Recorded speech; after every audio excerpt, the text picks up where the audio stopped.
Hello and welcome to Syndicate Gaming, where we have a new card preview for Marvel Crisis Protocol.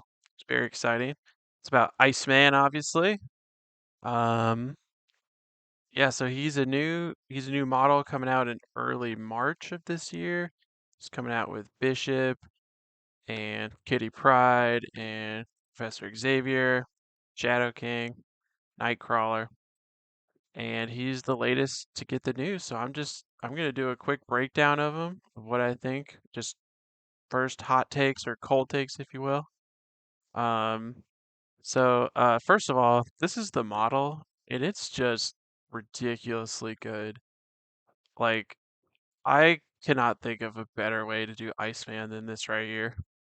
Like, that looks like it might be easy to paint, but it could actually be fairly difficult because it's all one color, like literally. So then you have to do your highlights really well to make it look like correct and natural, right? But you could always just spray in blue and call it a day if the painting's not your thing. That's totally fine. And also from this image, it's really obvious that he's on a medium base, which is a really big deal because it just makes him faster, and there's a lot of stuff in X-Men you can do, which I'll talk about a little bit later. But keep in mind when we look at his card, he is on a medium base. So there's a little bit of backstory that I'll come back to in a bit. And then we have his cards, which is the most exciting part. So Iceman, aka Bobby Drake. He has 4 physical defense and then 3 energy and 3 mystic, 5 stamina. He's a 3 threat, which is a little bit surprising, I think. I think most people would have thought he would be a 4, but it's fine. I'll take it. He's a size 2 and he moves medium. So he's moving medium on a medium base, so he's like the same speed as Lizard, Doc Ock, Ultron. Uh, you know, but as a 3 threat, that's really nice. Uh, and I will say that 5 stamina with mostly 3s in the defense is a little rough because he has no other defensive tech, as we'll get to. So that's a little bit concerning, but let's just go over the rest of his card. So Freezing Blast is a Beam 3 energy attack. It's Strength 4. He gains 1 power for each attack, and on a wild, he will slow the target.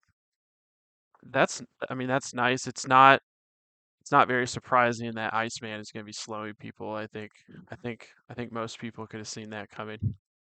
But any kind of beam on a 3 threat is just really nice. Like, this isn't going to do a ton of damage, but it's going to gain him a lot of power if you use it correctly.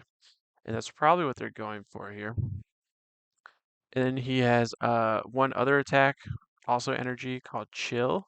It's a range 3, 7 dice, costs 3 power, and has a wild stagger. So I mean that's just really straightforward, and that's a good spender. Like having range 3, phenomenal. 3 power for 7 dice is like perfectly average. And then wild stagger is like one of the best things you can be doing. The only problem with this is that the stagger is not guaranteed, so it's a little bit risky if you're like going for the stagger and you miss it. It could feel bad. Um, but these are 2 fine attacks. They're not the reason you're bringing Iceman, but I think they're going to be good. So now he has 3 unique superpowers, which is really cool. Freeze and Fade costs 2 power. It's an action. This character immediately makes an attack action followed by a move action. This character counts as a size 5 during this move action. This superpower can be used once per turn. So this is technically unique, but it's basically hit and run. So this will let him do like a freezing blast and then move away. But during that move, he counts as size 5. So what that basically is saying is that he has flight for that move because he doesn't, normally have flight in most cases. So that's nice. I mean, like a medium move, medium base with hit and run, like he's going to be getting around where he wants to be. Okay, so let's move on to Ice Slide. This costs 2 power. During this character's activation, when it begins a move action within range 2 of another allied character of size 2 or less, it may use this superpower. After this move action is resolved, place the allied character within 2 of its current position. The superpower can be used only once per turn. Okay, that is really nice. This is the same thing that Sam Wilson has. Um, and I mean, it's really good. It's really good utility. Like, you can't do it turn 1 without some help. But I think the idea with Iceman is that you're going to be moving around the board a lot, moving your allies, doing these cheeky attacks, slowing, staggering. Like you're doing kind of like this weird hybrid control where you're not actually moving people, which is pretty cool.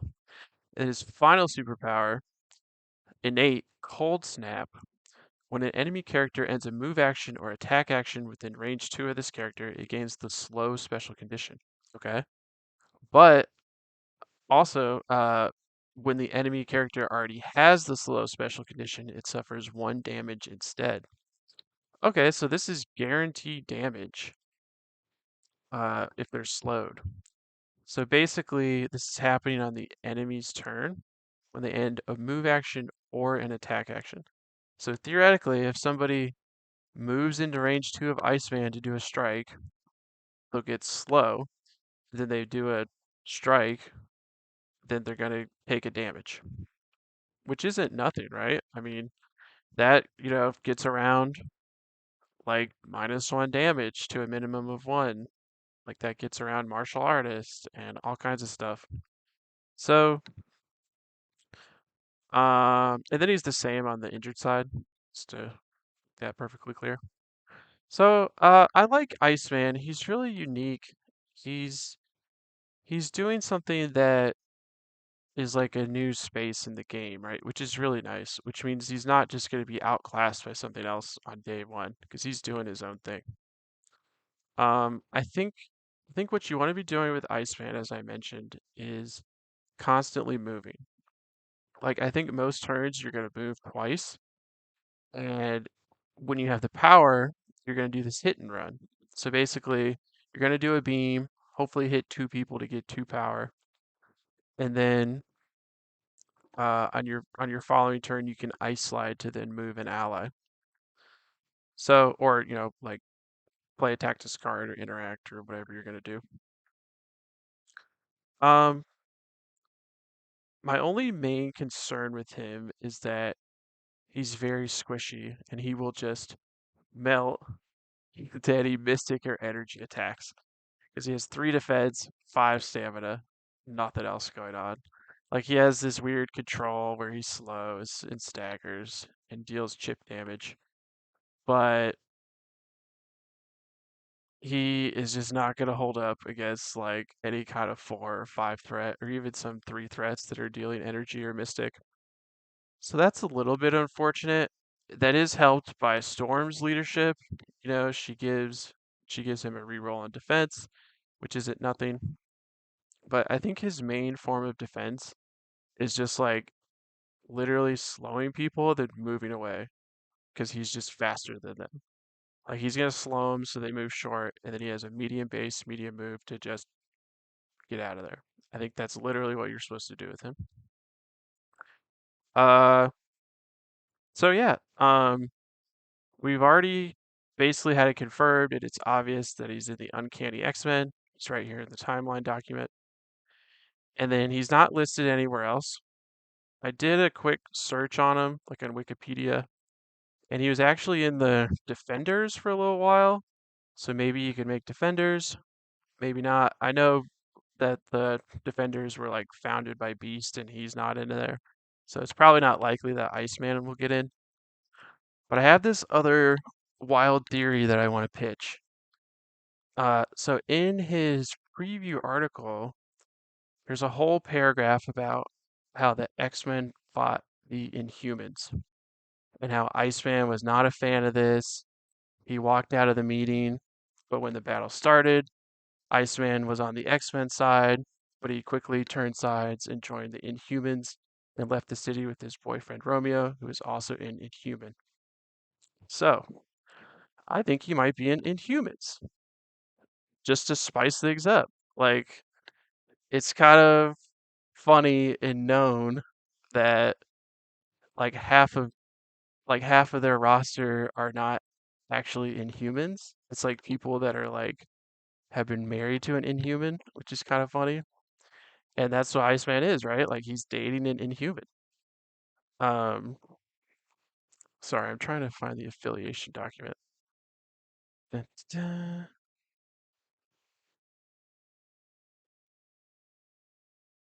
if we look at this, there we go. We can see that Beast is in the Inhumans, and he's obviously not an Inhuman. But in the X-Men, in the war with the X-Men and them, he was like neutral, and they thought that was enough to put him in their team. And like Ronan was married to Crystal, Quicksilver is married to Crystal, Iceman is dating Romeo, who's apparently an Inhuman. So that's my spicy pick for where he might be. Maybe it'll pan out, maybe it won't. And it's also not like be confirmed by the timeline document because they're just not in timeline. So it's not like unconfirmed.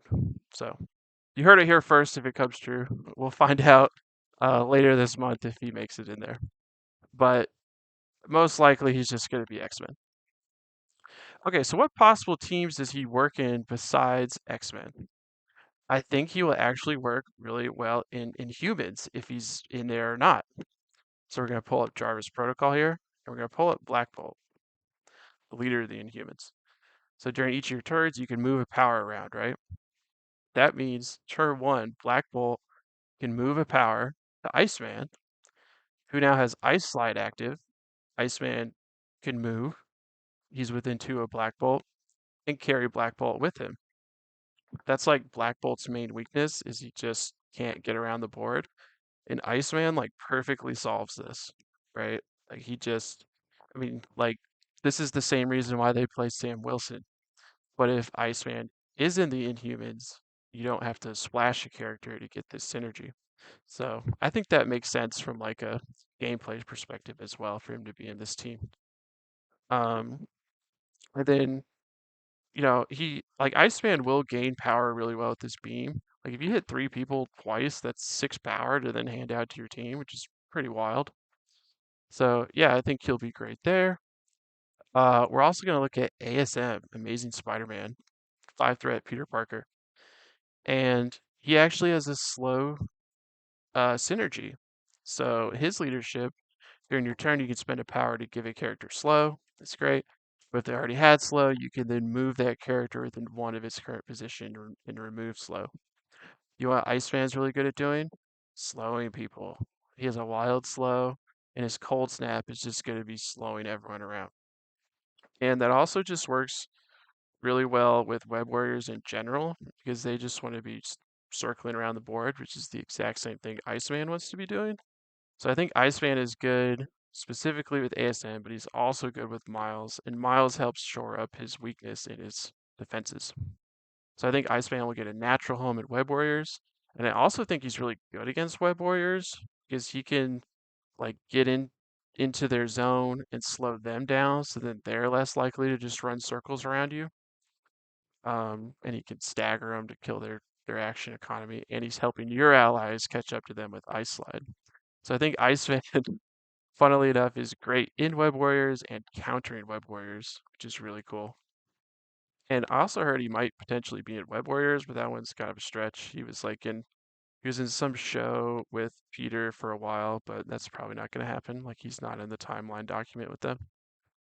Okay, then finally, the other slow synergy that I could think of was She-Hulk. So, she on her spender, she just slows people. Just, she punches them and they're slowed. But then her spender says, uh, you know, like when you deal damage with the spender, they gain slow and stun. But if they already had slow, they get stagger. So basically, Iceman is gonna slow everyone around him, then She-Hulk's gonna run in and stagger them all. And they're both gonna have tons of power from this leadership.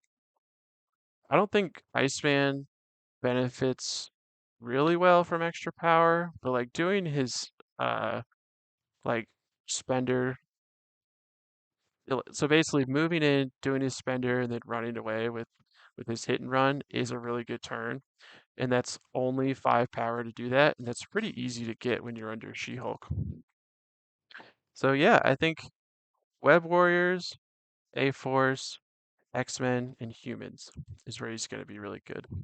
Because, and then finally in X-Men, he's a 3 threat with a medium base, which X-Men previously only had Beast to fill this role, and this lets them do turn 1 like shenanigans. You know, they can use the Storm Hop to bounce off of Beast and then move and grab a midline objective and move away safely.